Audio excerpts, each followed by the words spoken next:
Então, continuando o vídeo anterior, né, sobre os principais faraós, eu havia terminado de falar sobre o Akhenaton, e na sequência, o faraó que vem após o Akhenaton é o famoso faraó Tutankhamon. É... Famoso por quê? Bom, primeiro que ele é chamado pelos historiadores e arqueólogos, né, ele é conhecido como o faraó menino, né? Tutankhamon, o faraó menino. Por quê? Ele assume o poder, né, com 12 anos de idade e aos 18 ele é assassinado, junto com a sua rainha. Então ele não teve um governo muito longo, né, e ele ainda era muito jovem, quando ele, tanto quanto assumiu o cargo, quanto ele acabou sendo morto. Bom, ah, por que ele é famoso então? Em 1922, o arqueólogo, né, Howard Carter, trabalhando numa tumba egípcia de uma rainha, ele nota que na parede do fundo, né, havia uma coisa estranha. Ele chega próximo, começa a analisar ali e descobre, né, que tem uma porta ali atrás da tumba daquela rainha, existe uma porta selada, né, com um selo real. Isso só podia querer dizer uma coisa, né, que ali estava uma tumba, né, de um faraó. E mais importante, que essa tumba estava selada com um selo real ainda, ou seja, quando desde a época da antiguidade, do Egito Antigo, ela não havia sido aberta. E isso era muito difícil acontecer, né, nos dias de hoje, encontrar uma tumba selada ainda. Por quê? Primeiro porque quando se trocava uma dinastia, os próprios faraós que vinham em seguida, eles procuravam as tumbas de faraós de outras dinastias para saquear o seu tesouro. Porque, não sendo da mesma família, né, eles queriam o tesouro dos antigos faraós. Então, quando se encontra uma tumba assim, é raro. Sem falar em todo o mercado negro que existe, né, desde a antiguidade até os dias de hoje, né, das riquezas egípcias, né, de caçadores de tesouro, né, de pessoas, né, estudiosas, pesquisadores. Então, achar uma tumba, né, e ladrões, né, achar uma tumba fechada, lacrada ainda, é muito raro. Então ficou famoso esse faraó, né, o Tutankhamon, por esse motivo. E quando eles começaram, e o Howard Carter buscou um representante do governo, né, egípcio, abriram a tumba, né, verificaram, catalogaram tudo que tinha lá dentro, começaram a trabalhar na múmia do Tutankhamon, né, e analisando a múmia, eles descobriram, né, esse fato de ter sido assassinado muito jovem, porque havia perfuração no cérebro dele, por um objeto pontiagudo. E só que eles não souberam manusear direito essa múmia do Tutankhamon e ela acabou se desfazendo, a múmia dele. Então hoje, quando a gente vai no Museu do Cairo, o novo museu lá do Cairo, né, onde estão os faraós, né, o Museu dos Reis, não existe uma múmia do Tutankhamon. Existe a máscara de ouro, né, que é essa máscara, todo faraó, né, era colocada uma máscara de ouro, né, no rosto do faraó, né, acima né, das bandagens da múmia, né. E só o que sobrou foi a máscara. Então, se a gente vai pesquisar no Google, qualquer lugar, num livro, vai ver sobre o faraó Tutankhamon, vai aparecer esta imagem aqui, a imagem da máscara de ouro, que é o que tem no museu hoje em dia a respeito referente a ele, né? Não existe a múmia do Tutankhamon. E então a única coisa que ele fez na prática, né, do governo dele, foi desfazer aquela reforma religiosa que o Akhenaton fez. Então ele desmanchou. No momento que ele assume o poder, ele disse assim, ó, o Akhenaton já faleceu, o deus Aton não existe mais. Agora vai voltar tudo de novo o que era antes, os deuses antigos estão de volta.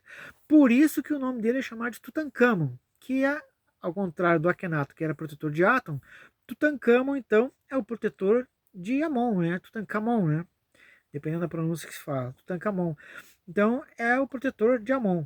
Então, ele traz todo de volta o politeísmo egípcio, né, os deuses antigos, o culto aos deuses antigos, e restaura o poder, né, o status dos sacerdotes. Bom, então, sobre Tutankhamon seria isso, né? Assume o poder após Tutankhamon um outro faraó chamado Aie. Esse faraó, ele era já um senhor de idade, ele era conselheiro do Tutankhamon e é atribuído a Aie o assassinato de Tutancâmon.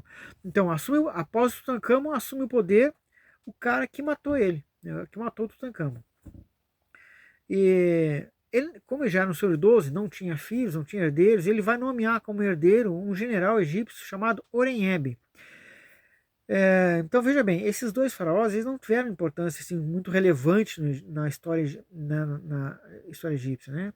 O Aie é importante porque ele mandante do assassinato, né, de Tutancâmon, e aí ele vai adotar um general, né, o Horemheb, né, que ele na verdade ele vai dar início à 19ª dinastia, né? Isso tudo eu já estou falando do Novo Império, tá? Novo Império, o Novo Império Egípcio.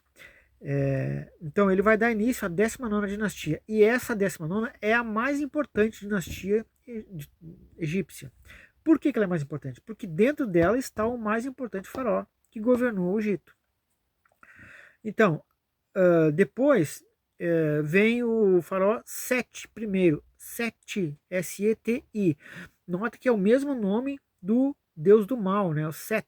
Só que o Set é um T mudo, S-E-T. Por que o faraó bota o nome dele, né, uma referência a um deus do mal? Porque ele queria dizer assim, ele queria passar a mensagem de que ele não tinha medo do deus do mal. Então ele enfrentava o deus do mal. Ele estava ali para proteger o reino, proteger o povo, né? E ele seria o escudo do povo contra o deus do mal. Ele enfrentaria o deus do mal. Por isso que ele coloca o nome dele daquele jeito.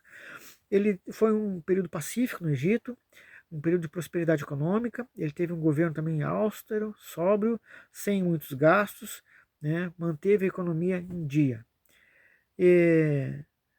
Mas ele é o pai, então, o próximo faraó que vem a seguir, né? É Ramsés II. Ramsés II até não era para ser ele o faraó, era para ser o irmão mais velho, porque Ramsés não é o filho mais velho, não é o primogênito, né? Geralmente quem herdava a coroa era o primogênito. O faraó, o Ramsés não é o primogênito.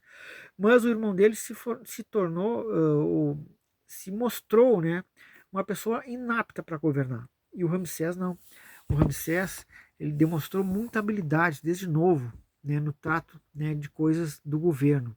Ele serviu o exército, então Ramsés II é um faraó de origem militar. No seu governo, então, o Egito atingiu o seu auge de poder, né, o poder máximo em termos de tamanho de território, porque ele fez várias conquistas, alargou o território egípcio, e o poder militar e a riqueza do Egito nunca alcançaram tão altos patamares como no reinado de Ramsés II.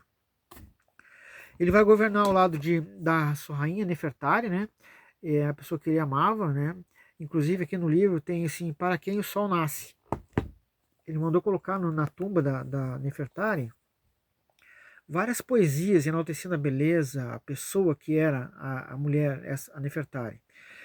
E o Ramsés, ele governou por 63 anos o Egito. Nenhum outro faraó governou por tanto tempo, porque não existia avanços tecnológicos, né, a saúde, né, precária, então existia também golpes de Estado, tentativas de assassinato, então era comum o faraó morrer muito mais cedo, muito mais novo, não durava tanto tempo assim. Mas o Ramsés não, ele tinha uma complexão física muito forte, ele era um cara muito alto, quase um gigante, ele é quase o tamanho de uma porta, né? E diz que ele era um cara muito forte, que o arco que ele usava, né, só ele tinha força para vergar aquele arco, né? Muito difícil alguém ter força para vergar o arco que ele usava. Então ele governou por 63 anos, é um período enorme. Ele é considerado o principal faraó egípcio e dos mais importantes governantes do mundo todo, desde a antiguidade até hoje. E ele é conhecido como faraó construtor. Ele foi o faraó que mais construiu templos e monumentos no Egito Antigo. Ramsés o Grande, né, uma referência às suas conquistas. É dele o primeiro tratado de paz registrado na história com o povo hitita, que era um povo inimigo dos egípcios na época, e ele vai vencer os hititas. Nesse livro aqui, são 5 livros que falam sobre a história do Ramsés. Esse aqui é o terceiro livro. Esse aqui chama-se Batalha de Kadesh. Ele fala justamente sobre a vitória egípcia, a vitória de Ramsés, porque é atribuído a ele a vitória, né, a sua coragem, a sua força física e a sua perseverança, né, e constância, né, a vitória sobre os hititas. Ele chefiava as expedições militares. né? Porque ele era um faraó guerreiro, né? Um faraó militar. E na Batalha de Kadesh mesmo, Kadesh era a fortaleza hitita. Ele avança sobre essa fortaleza e ele usa um ardil, né, uma estratagema. Ele divide as tropas, manda uma parte das tropas cercar por trás o forte e ele vai pela frente. Só que chegando, acampando na frente do forte hitita, os hititas resolveram atacar os egípcios. E as tropas egípcias, pegas de surpresa, resolvem recuar. Só que o Ramsés ele faz o contrário, né? O Ramsés ele sobe na biga com o seu, né, o seu escudeiro que vai dirigir a biga, né? E ele avança sobre os soldados hititas sem medo. E ele usava, né, o faraó, ele usava uma armadura toda dourada. Naquele dia era um dia de sol. E como eu disse antes, né, o faraó era considerado uma pessoa divina, a encarnação do Deus, um Deus vivo, né? E quando ele avança sobre os hititas, sozinho a princípio, né, e aí ele, com o ato que ele faz, ele vai encorajar essas tropas a também avançarem. Os soldados não iam deixar o faraó avançar sozinho, né, mas a princípio ele vai sozinho. Então os generais hititas olham na figura do Ramsés vindo ao longe e não enxergavam, os hititas não enxergavam a pessoa do Ramsés, uma pessoa, enxergavam um borrão dourado, o sol batia ali e só enxergava aquele borrão. Então os generais hititas dizem assim, este faraó de fato é o deus egípcio, né? Só enxergava uma luz dourada, né? E isso vai colocar medo nos hititas. E nesse momento as tropas que o faraó havia mandado por trás chegam, né? Pegam os, os hititas, né, desprevenidos e aí então é uma grande vitória. Essa vitória está gravada, né, no templo de milhões de anos, que é o templo que o Ramsés construiu para ele, né, para colocar a múmia dele, o corpo dele depois da morte. E é muito interessante por isso, né? Ah, eu vou continuar falando sobre o Ramsés no próximo vídeo, porque já deu o tempo, eu acho que é o tempo suficiente, né? Mas o Ramsés II, então, ele é muito importante por essas coisas que ele fez, né? Muitas vitórias, né? E muitos feitos que ele fez.